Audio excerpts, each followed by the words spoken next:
Maybe on the Green Deal and industry, and I think too often there are people who try to oppose one against the other, and I think that's wrong.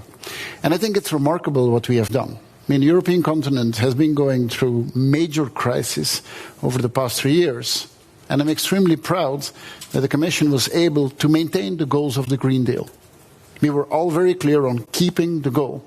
Now that we get into a next phase where we hope we can let the crisis behind it, we have to come into a new phase of policy, which means how do we make the Green Deal bankable? How do we make it something where our industry, where our population sees it as a source not only for advantage from an environmental point of view, but also competitive advantage, also a source as a better life, a cheaper life, a more affordable life for our population. Now, how to do this?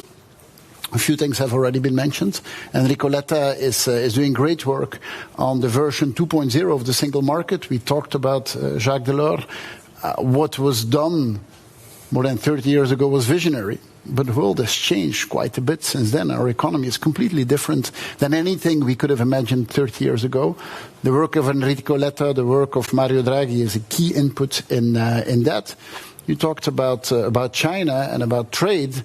It is clear that trade policy is a part of industrial policy, and we need to better integrate our trade policy in our industrial goals. The European continent is today the continent of innovation, but industrializing that innovation too often is happening in some other places. We are a continent with a lot of financing which is available, but today a big part of our pension funds are being invested in the United States, whereas they could rather be invested in the industrialization of the innovation that is happening here. So that industrial deal is something that is quite broad, but that we finally need to put in a package and help it to become a second phase of really firing up the Green Deal.